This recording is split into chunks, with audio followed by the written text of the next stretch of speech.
Hi, everybody, and welcome back to VISTV. I'm Joan Viscardi, and I am very delighted today to welcome Laurie Newman. Laurie is the Director of Product Liability and Risk Management for Pirelli. Welcome, Laurie. Thank you so much for having me. I'm really excited to be here. I really like what you've done on VISTV and sharing insights to the community who might not otherwise have access to some of this information. Well, thank you for that. Yeah, you and I both work in the insurance industry, and definitely TV segments, commentary, interviews are not common, and we're hoping to bring a little bit of that into our work environment. So Laurie, I know from our prior conversation information, you coverage in the workers' comp sector, auto sector, and cargo sector in Canada, Mexico, and of course the United States. First of all, kudos to you. That is a tremendous amount of responsibility. I can't even imagine it. And what I can't, and I'm really looking forward to talking about, is how do you manage the people and processes through all of that? A very complicated question, but a very important question, because I do not have direct authority currently over anybody but me, myself, and I. However, I'm responsible for many, many categories of risk, including the categories you talked about. And I need to help people understand the value of following processes in reporting claims when they happen, in taking measures to mitigate loss. And a lot of it comes down to helping people understand. If you say you need to report X, that doesn't have any impact or any meaning to them. If you say when an incident occurs, if you deal with the issue and you don't report it to risk management for a month, the insurer gets the idea that we're not controlling our losses. Additionally, you may be losing an opportunity to direct care if it's in a state where we have the ability to direct care, or to use preferred providers, or to take advantage of other loss control measures that we may have in place.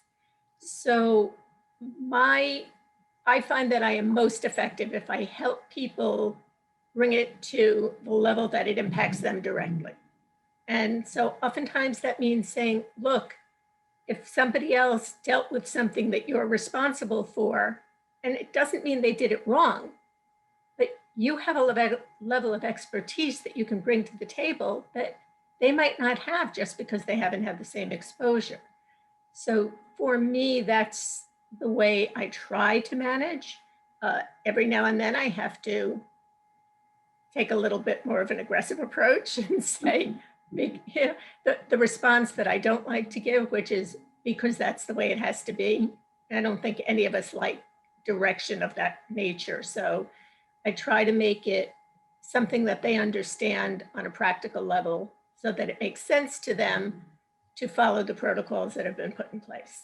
I can't even imagine the complication of the various lines of insurance that you deal with and mitigating risk in all those areas. Does your past experience come in? Is it something that changes day to day, or is it everything that has been brought to the table where you sit now that allows you to see the process? A little bit of all of the above. So my career has taken lots and lots of twists and turns. And I started as a trial attorney. So I was actually at sometimes working against insurance companies and in other times working on behalf of insurance companies. And I learned then how to communicate. So whether I was communicating with a jury, a judge, an insurance adjuster, a claimant. I then left and did a short stint as in-house counsel and learned very quickly that the organization I was in and I weren't a good fit. They were a fantastic organization, but I was in the wrong place. I joined AIG, a very significant insurer, in an excess claims capacity and learned a ton from great lawyers, great claims people, and also then meeting with underwriters and clients, learned a great deal. I moved into another role, and I'm sorry, this is a long answer, but I will get to my theme No, in a minute.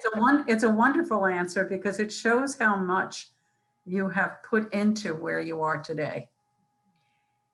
And the step I took after being an adjuster and then a manager in the excess claims was I took a newly created role, which was effectively a client service representative on the claims side of the house, not the underwriting side of the house, which was exciting and frightening because up until that point in time, I was a casualty person. I speak casualty to me, I was great. But now I was doing directors and officers and cyber and property and cargo and anything goes. All of the above. And so I needed to learn an awful lot very quickly. And because I was in that role, it gave me the ability to transition into a risk management role. Because in that role, I was addressing all lines of coverage. And one of the things, maybe it's a function of age, maybe it's a function of experience or some combination, is the best way to learn is to ask questions.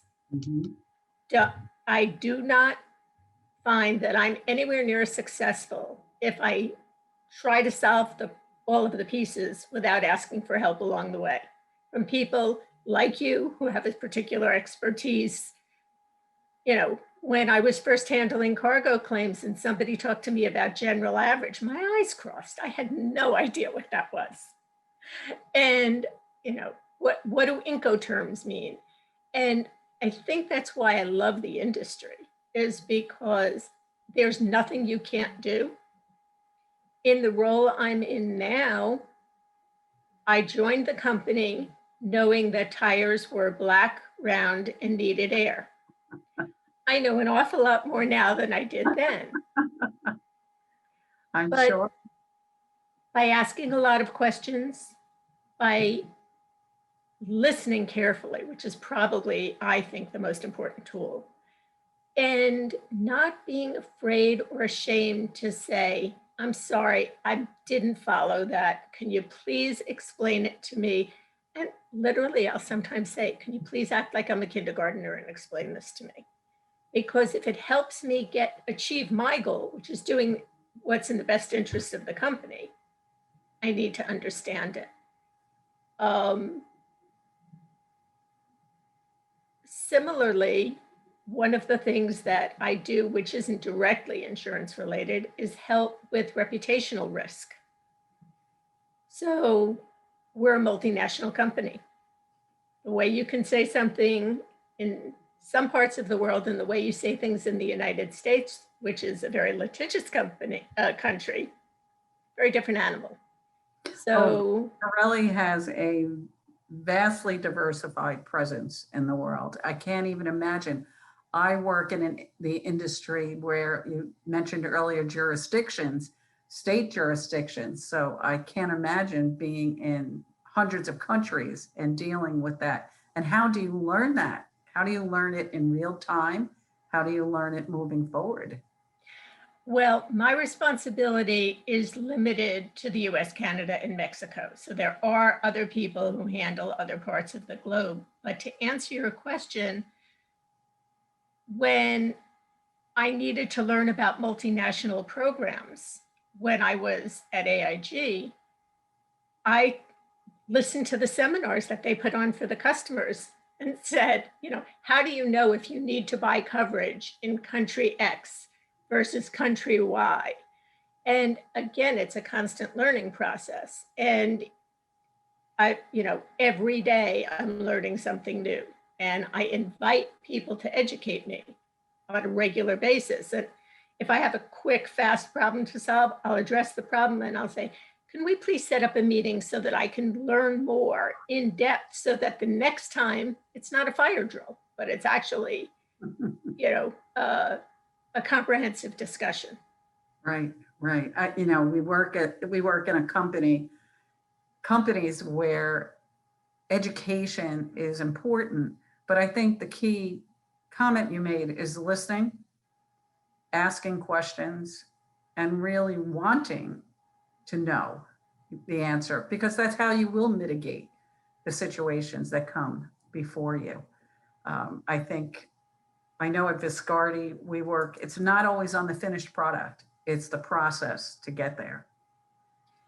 And I'm sure it's the same in your experience. To start as a trial attorney, I think gave you experience in all of those skills that you talked about: listening, communicating, asking questions. And that's where you move it ahead. I never thought that the insurance industry was going to be the industry I moved into. I began as an intensive care nurse. And when you talk about mitigating and exposure, I didn't even relate to that till I began my business, that intensive care nursing, you're on the field of mitigating risk. You are reducing exposure, whether it is to a complication of an illness or reaction to a situation or trauma. So it's interesting that we both find ourselves in insurance. I think it's become a really smart industry. I think it's leveraging technology, it's leveraging artificial intelligence, but the people at the core is what makes it move. And I think the big thing that you really highlighted for me is the asking of questions. I know you do a lot of work on litigated and non-litigated product liability. How does that fit into all your experience? How do you, because that to me is probably the riskiest if we're going to use an insurance term. There is no question that that is the riskiest. There is no question that that is the riskiest. And it is a very significant portion of what I do. But it's the same principles. What do I need to know? Who can teach me? And then how can I impart my experience, my knowledge, and protecting my company in the right way? Because as with most manufacturers, we use outside attorneys to handle the claims. But I am not a, yeah, sure, do whatever you want kind of risk manager. I am a, why do you recommend that we do this? Have you considered this alternative?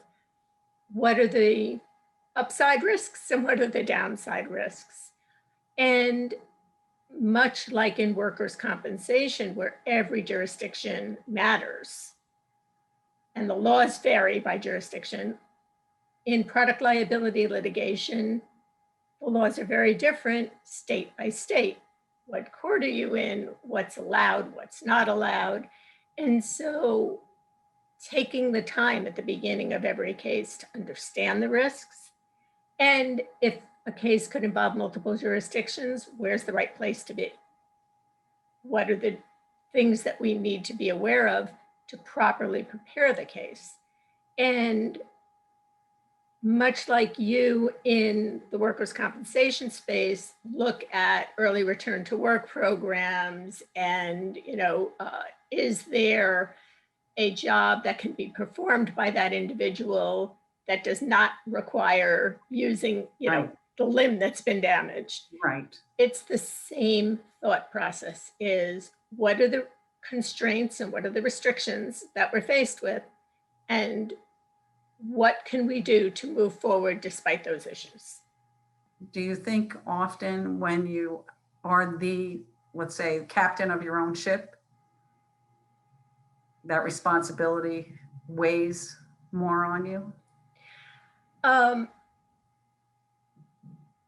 Part of that is my personality. I'm incapable of not doing my best and trying my hardest, even when I know I probably don't need to put in that degree of effort.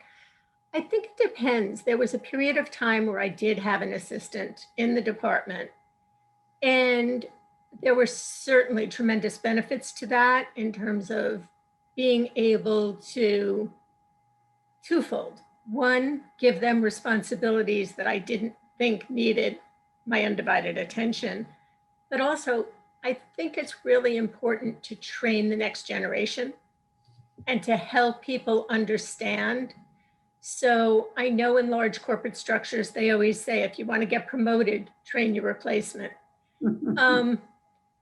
I wasn't looking at that, but I was looking at the fact that the more people in the organization that understand what some of the risks are and how to mitigate some of those risks, or why things should be looked at, not just taken for granted. You know, when an employee gets injured, do they need an emergency room, or do they need the on-site nurse, or do they need urgent care? There are consequences of each of those decisions. So if I can educate people as to what the consequences are and help them make more informed decisions, then I don't need to be everywhere all the time. People are speaking to that message. Excuse me. And so in that respect, it was nice to have somebody.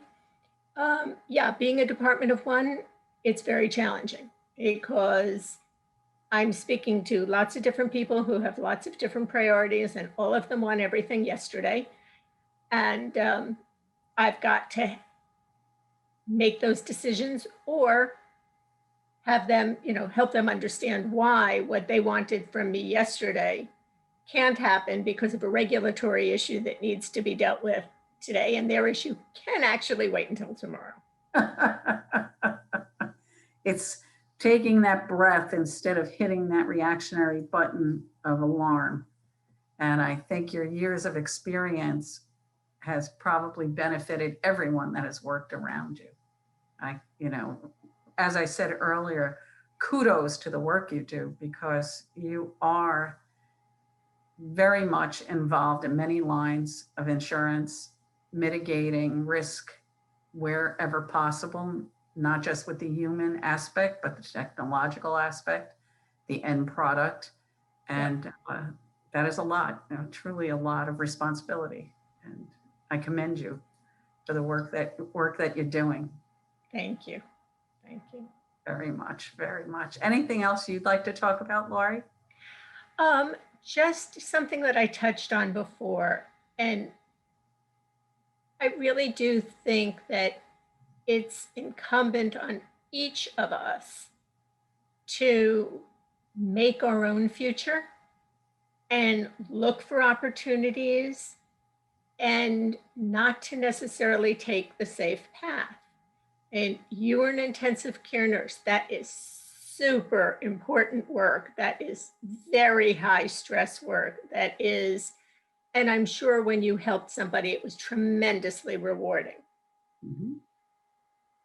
But you saw your ability to bring value in other places as well. And I don't know your history, but I would imagine that you took many steps along the way, as opposed to just one day stopped being an ICU nurse and started running VISTV. Well, I think the step that probably came to me first was the challenge. I love a challenge. And from what I'm hearing from you, you like challenges. Oh, yeah. And I'm still looking for that challenge. I'm not done. I'm not done yet. I cannot say where I'll be in a week from now, a month from now, because something can change. I think to something you said earlier, listening. I listen constantly, and I hear that in you. At VISTV, I listened long before the opioid conversation came about. Publicly, I saw in the claims area and medical reserves that there was an increase, and it wasn't about the dollar amount. It was, why are people using opioids to the extent they're using when there are alternative medications that don't have the side effects, that don't have the long-term impact negatively on someone. So when you talk about looking towards the future, I think both of us are always going to look towards the future. It's what challenges us as humans.